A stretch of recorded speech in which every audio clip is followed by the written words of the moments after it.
tilawah Al-Quran. Terima kasih saja. Baik, seterusnya kita menjemput yang ditunggu-tunggu pada malam ini. Kita menjemput Al-Fadil Ustadz Ramli bin Ungking, Majlis Dakwah Negara Negeri Sabaya, untuk menyampaikan sebuah ceramah yang berkenaan Maulid Rasul. Dipersilakan Ustaz Fadil.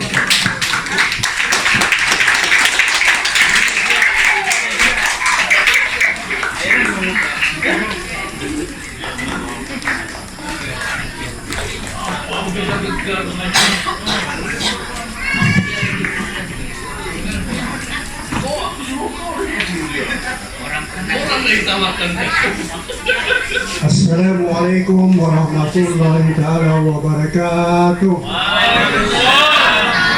Alhamdulillahirrahmanirrahim. Wassalatu wassalamu ala rasul amin wa alihi wa sahbihi ajmain, amma ba'd. Qala Allah ta'ala fil kitabil aziz, bismillahirrahmanirrahim. Ya ayyuhalladzina amanu udkhulu fis silmi kaffah.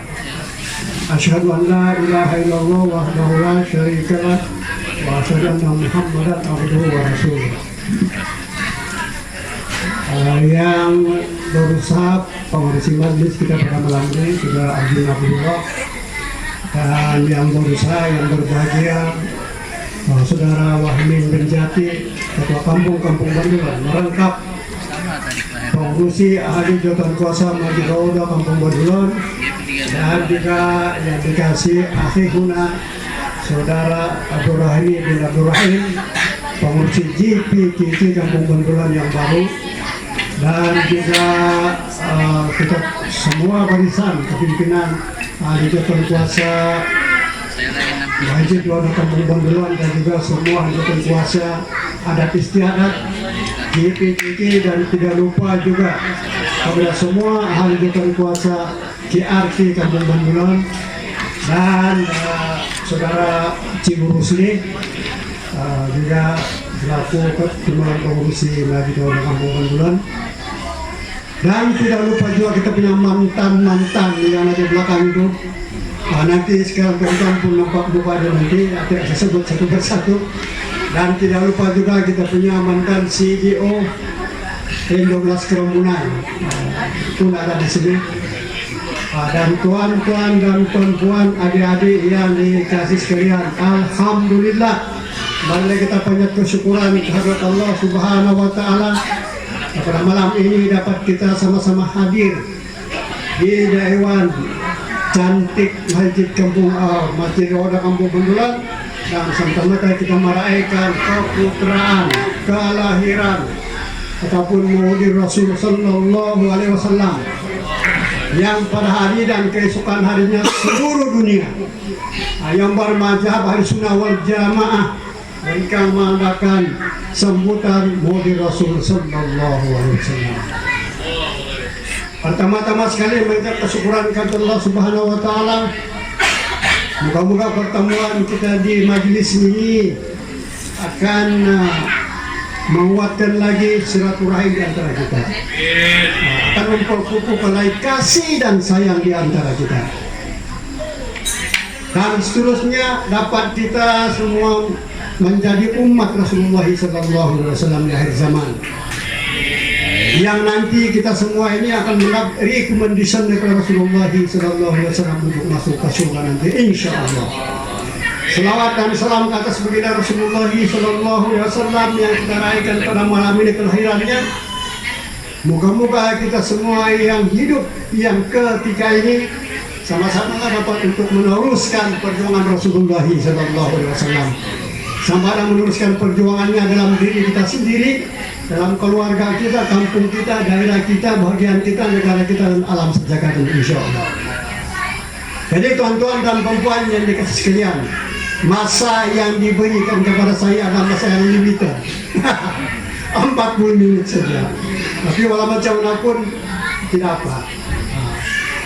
Jadi tuan-tuan dan perempuan yang dikasih sekalian, kalau saya sebut satu persatu sejarah kelahiran Rasulullah SAW sampai Rasul meninggal dunia ini dan menuju ke akhirat, maka saya pikir dalam masa yang singkat ini tidak mencukupi.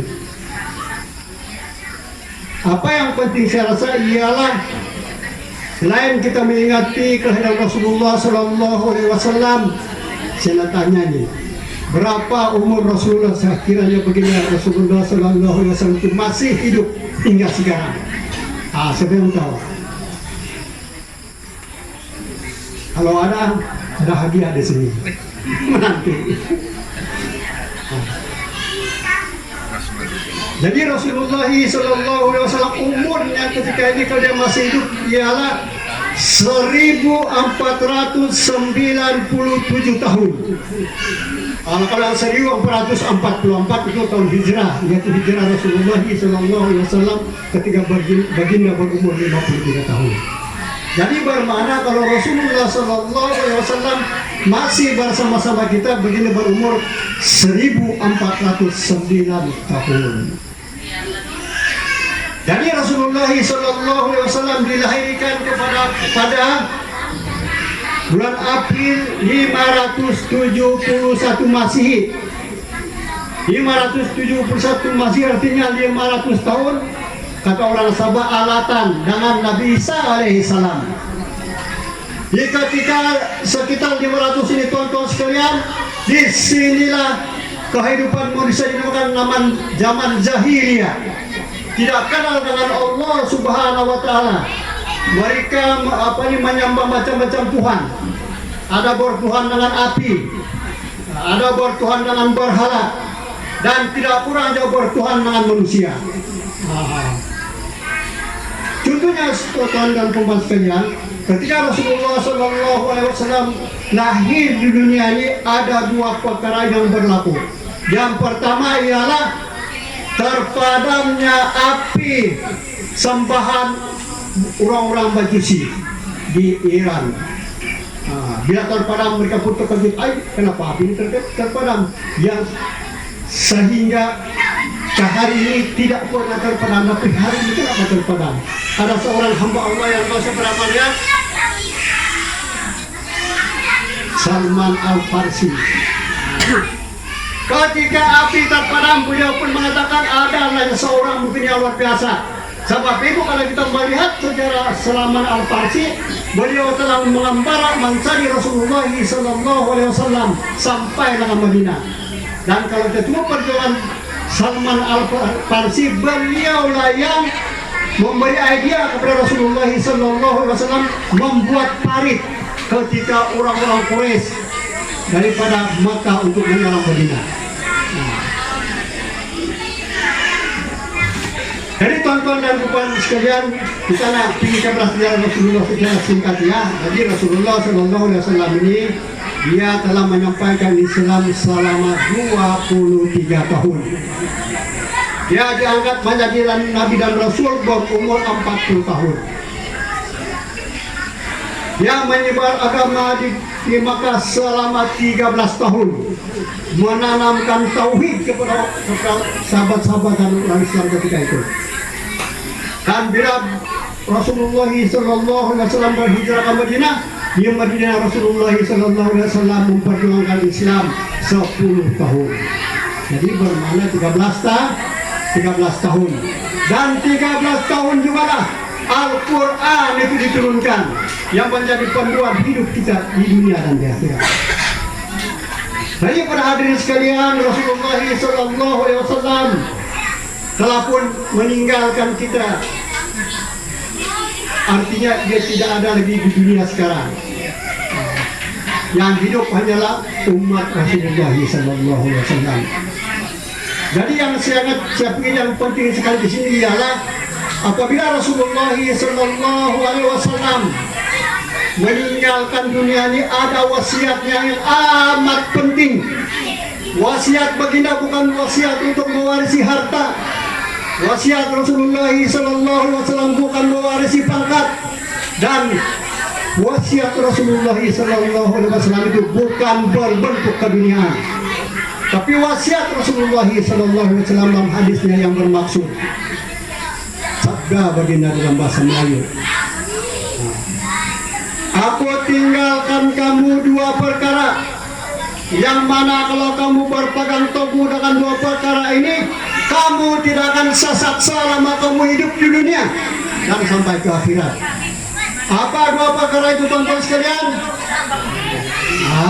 Tahu dah semua ini. Apa dia? Al-Quran dan sunnahku, sabda Rasulullah SAW. Sunnah itu bermaksud cara hidup Rasulullah SAW. Itu yang dibilang sunnah Rasulullah itu sebenarnya cara hidup Rasulullah SAW yang terrangkum perkataan baginda, perbuatan baginda, dan pengakuan baginda Rasulullah SAW. Jadi alhamdulillah kita yang hadir di sini dan semua umat Islam pastinya bersyukur banyak-banyak kepada baginda Rasulullah SAW. Bukan bersyukur saja, kita mencintai baginda Rasulullah SAW yang cinta kita nombor dua daripada Allah Subhanahu Wa Taala. Karena baginda telah meninggalkan Al-Quran dan Sunnah Rasulullah SAW sebagai panduan hidup kita.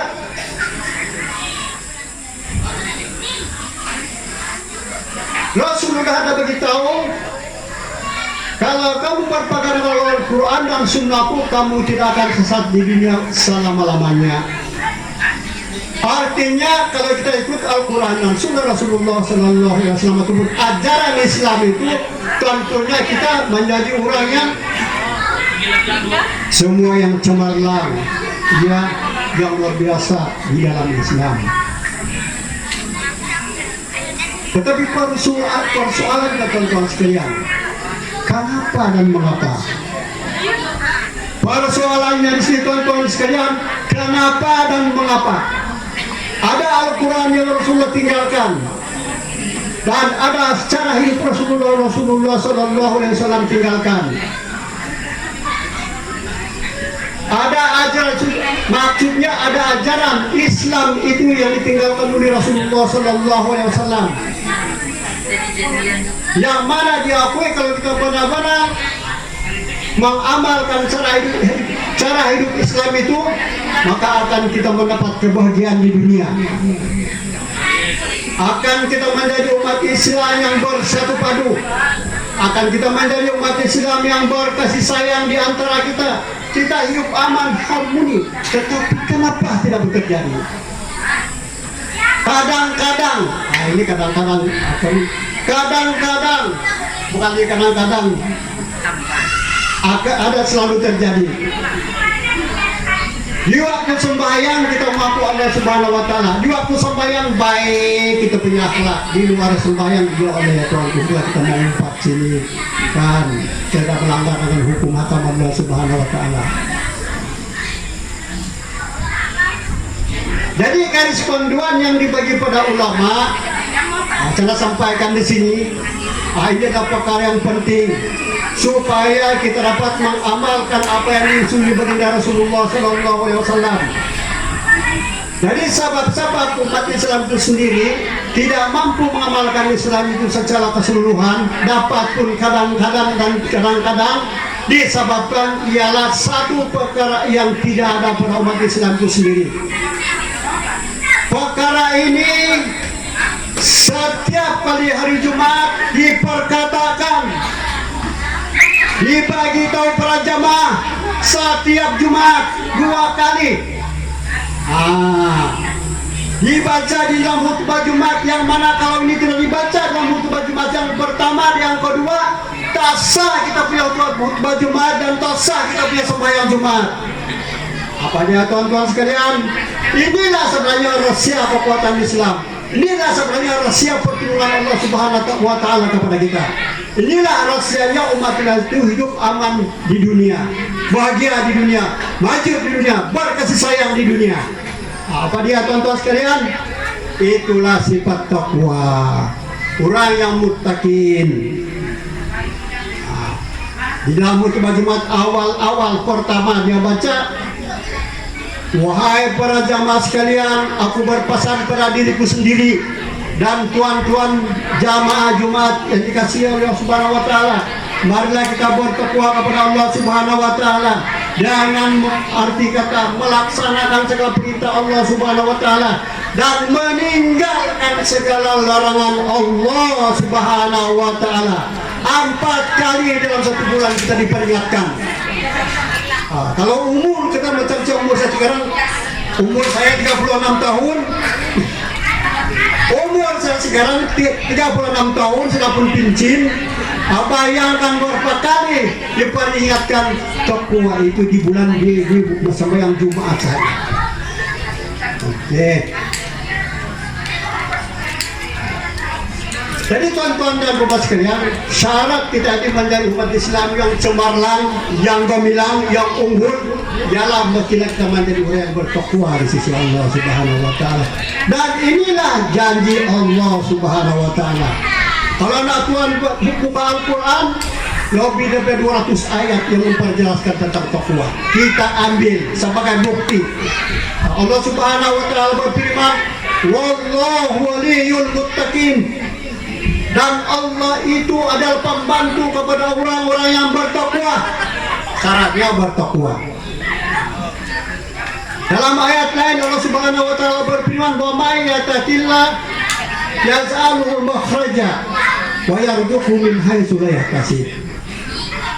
Siapa yang benar-benar bertakwa kepada Allah Subhanahu wa taala, Allah akan keluarkan daripada 1001 macam kepayahan, kesusahan, dan Allah bagi rezeki yang dia tidak tahu mana sumber rezeki itu datang. Tak cukup lagi, tambah lagi. Wa may yattaqilla yaj'alhu min amri yusra. Siapa yang benar-benar bertakwa kepada Allah Subhanahu wa taala, Allah akan permudahkan segala urusan hidupnya.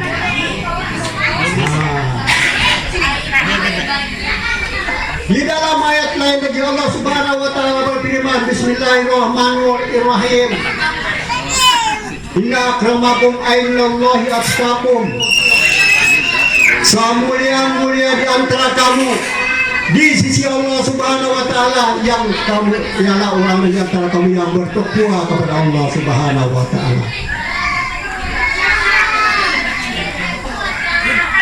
Wattaqullaha yu'allimukumullah. Siapa yang bertakwa kepada Allah Subhanahu wa taala, Allah akan bagi ajar ilmu bermacam-macam kemahiran, ilmu dunia dan akhirat.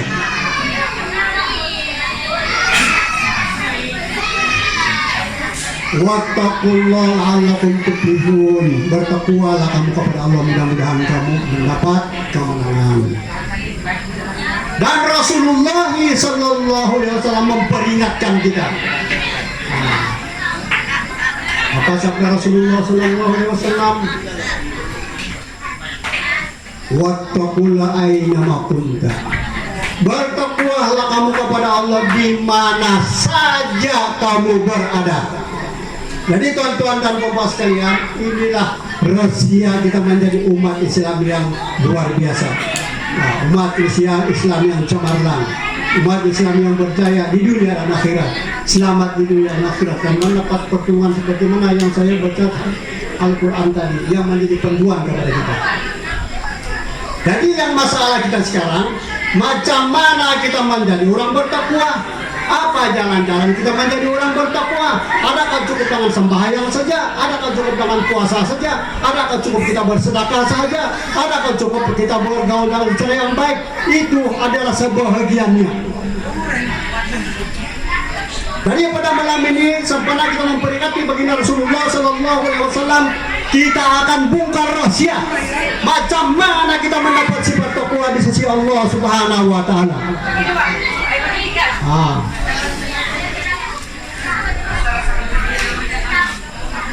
Jalan-jalan kita yang pertama ialah mestilah kita ada ilmu tentang Islam. Jadi macam mana kita menjadi seorang Islam yang sejati kalau kita tidak ilmu tentang Islam? Maka dari sangat itu kita kena wajib belajar ilmu yang berkaitan dengan Islam. Belajar berkaitan agama itu Allah Subhanahu wa taala disampaikan oleh baginda Rasulullah sallallahu alaihi wasallam hukumnya berdua ini. Artinya hukum itu wajib ain kepada diri kita sendiri.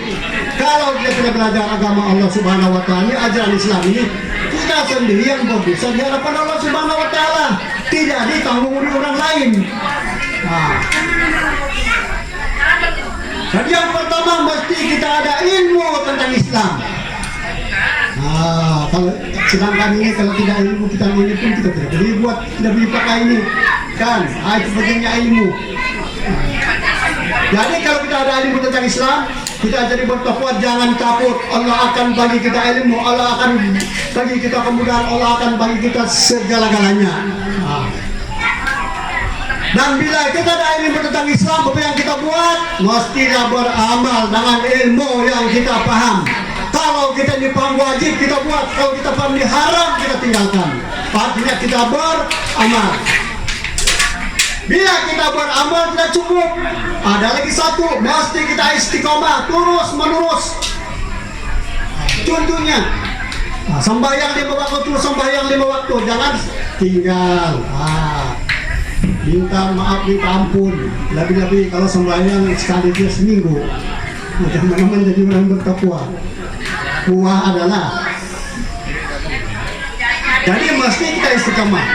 Ada ilmu, kita beramal dengan ilmu yang kita paham, dan mesti kita istiqomah terus menerus konsisten. Bila kita konsisten terus menerus, apa jadi? Allah akan uji kita. Maka mestilah kita bermujahadah. Di dalam Al-Quran yang bermaksud adalah pertimbangan bahasa dusun. Apa dia? Bahasa dusunnya itu, jangan kamu mengaku beriman selagi kamu tidak diuji. Itu bahasa dusun lah. Bahasa Melayu. Jadi kita bermujahadah, apa yang kita lawan? Nafsu amarah yang ada dalam diri kita, yang melalaikan kita, yang membuat kita malas. Dan jangan kita pikir nak busuk ya, kadang-kadang kalau istri kita, anak-anak pun jadi halangan juga ya. Yang kedua ya, sebenarnya kalah syaitan. Jadi senang dikasih contoh anak, sahabat masa tidak lama masih yang diberi kebesaran ini ke tempat ini. Jadi kita mujahadah, kita bunyi dengan seorang-seorang. Dan kalau kita bermujahadah, mestilah kita ikut jamaah, ataupun sekurang-kurangnya ikut orang kawan-kawan orang yang baik-baik. Kalau kita lupa, kita peringatkan kita. Masuk waktu sini, mari kita sembahyang, ikut kita. Kita main, kita bersuara, umpamanya ada seorang kita di waktu ini kita sembahyang kita terbuat benda yang tak baik, dia ingatkan kita. Jadi perlu kita kawan-kawan yang baik-baik. Tapi kalau ada jamaah yang baik-baik, kalau Imam Ghazali dia kata, kalau kamu mengenal seseorang itu, tunggu dia punya kawan. Kalau kawan itu samsing lah dia. Kalau kawan dia itu yang minta maaf, minta ampun, dia itulah kawan dia. Kawan yang haus. Dan bila kita berjamaah tuan-tuan sekalian, seterusnya yang keenam, mesti kita ada guru mursyid. Mas kalau dalam guru mursyid itu tuan sekalian yang tahu penyakit hati kita. Kalau kita sombong, kita riak, kita takbur, dia beri obat. Apa obatnya? Itulah ada tujuh adanya wirid. Baca Al-Quran, Allahu Akbar, Allah Akbar 1000 kali umpamanya. Sekurang-kurang yang Rasulullah bagi 33 kali. Subhanallah, Alhamdulillah, Allahu Akbar. Setiap sembahyang 5 waktu kalau kita mampu. Jadi mesti ada guru ya yang membimbingkan kita itu. Jadi yang kanan. Dan panduan yang ketiga yang terakhir ialah mestilah kita sentiasa bertawakal, berdoa kepada Allah Subhanahu wa taala. Jadi sekali lagi saya nak sebut di sini, rahasia kita menjadi orang yang bertakwa yang pertama sekali, saya minta maaf pada yang saya terlupa, mesti kita mendapat hidayah daripada Allah Subhanahu wa taala. Mendapat hidayah maksudnya di sini, kalau orang kafir dan muslim dia masuk Islam dapat hidayah. Yang lahir daripada Islam dia keluar pun dia ada Islam pun mesti ada hidayah. Dia tak sembahyang, tidak hatinya tidak terburu untuk mempelajari agama Allah Subhanahu wa taala, maka tidak ya itu. Nah, jadi tuan-tuan sekalian, kalau tuan-tuan sekalian macam saya lah yang kafir dulu masuk Islam, betapa bahagianya waktu masuk Islam tuan-tuan sekalian. Itulah yang paling berharga. Seolah-olah saya rasa ketika itu baru kita hidup hidup di dunia ini. Baru kita rasa dunia indah, baru kita merasa dunia ini bercahaya, dan hati kita susah nak ceritakan tentang sekalian. Dan sebab itulah kita terdorong untuk mempelajari agama Allah Subhanahu wa taala karena perubahan itu, suasana itu. Dan yang kedua mesti adalah ajaran Islam, kita Islam. Yang kedua kita mesti beramal, kita beramal istiqomah, mesti bermujahadah, ada guru pembimbing, ada mestilah kita berkawan dengan yang baik-baik, ada jamaah, dan mestilah orang pembimbing kita dari masa ke semasa, dan mesti bertawakal berdoa kepada Allah Subhanahu wa taala. Habis sudah berapa menit lagi? 5 menit. 5 menit. Jadi tuan-tuan dan puan sekalian, saya nak bawa sedikit apakah tanda-tanda orang itu yang beriman bertakwa kepada Allah Subhanahu wa taala. Masa yang singkat tidak habis, saya ambil sedikit-sedikit lah. Sama ada kita ini bertakwa sekarang ataupun tidak, ada panduan yang bagi ulama. Yang pertama sekali tanda-tanda orang yang bertakwa kepada Allah Subhanahu wa taala, yang mendapat takwa di sisi Allah Subhanahu wa taala ialah pertama ialah dia mencintai Allah melebihi daripada yang lain. Dia mencintai Allah melebihi daripada yang lain. Jadi kita ramaslah hati masing-masing. Adakah kita mencintai Allah kita melebihi yang lain? Macam mana kita mengetahui kita mencintai Allah itu melebihi daripada yang lain? Apabila azan dilakukan, Allahu Akbar, Allahu Akbar, Allah disebut kekasih yang kita cintai. Maka kita terus berhenti dan terus kita melaksanakan Tuhan perintah Allah Subhanahu wa taala. Kalau yang tidak sifat takwa, sebutlah Allahu Akbar, Allahu Akbar, masih kita masih main-main lagi. Walaupun dia Islam, ada orang itu ada, tidak peduli. Yang kedua ialah dia seronok untuk mengerjakan sholat. Jadi tonton seronok kan, bersembahyang seronok. Waktunya di waktu subuh, seronok tonton sekalian. Kadang-kadang daling kita kasih bangun, bang, subuh sudah sampai. Apa ini? Udah siap tidur dikasih bangun lagi. Contohnya lah. Begitu kita dengar azan, Allahu Akbar, as-salatu khairun minan naum. Sembahyang itu lebih bagus daripada tidur. Apa dia bilang? Tidur lagi dah sekejap. Seronok tidak seronok. Atau bikinnya khusyuk dalam sembahyang.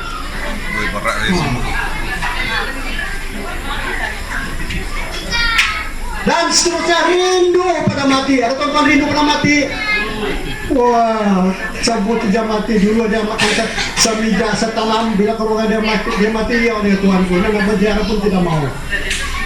Takut kena cantik mati. Takut cantik. Artinya maksud di sini rindu pada mati maksudnya sentiasa mengingati yang dia akan tinggalkan dunia ini. Tiada bila-bila masa, tiada signal daripada Allah Subhanahu wa taala. Berapa ramai kawan-kawan kita hari ini kita ketawa-ketawa, besok dia sudah tiada. Sudah dijemput oleh Allah Subhanahu wa taala. Dan ingat di dunia ini kita ada dua pincin. Pincin pertama pincin sementara, yaitu bertugas di dunia. Pincin yang hakiki ialah apabila kita Allah Subhanahu wa taala jemput kita di akhirat, tinggalkan dunia ini. Saya sudah cukup kita punya masa. Karena tanda orang yang bertakwa lagi ialah hatinya suci daripada penyakit hati. Apa dia penyakit-penyakit tadi tonton sekalian, yang kalau kita biarkan boleh membinasakan diri kita, boleh membinasakan keluarga kita, boleh membinasakan masyarakat kita, dan boleh membinasakan alam sejagat ini. Dan inilah puncaknya perpecahan manusia. Apa dia tonton sekalian? Penyakit-penyakit tadi ialah sombong, ria, takabur, pengumpat, pembohong, hasad dengki, borok sangka, gila dunia.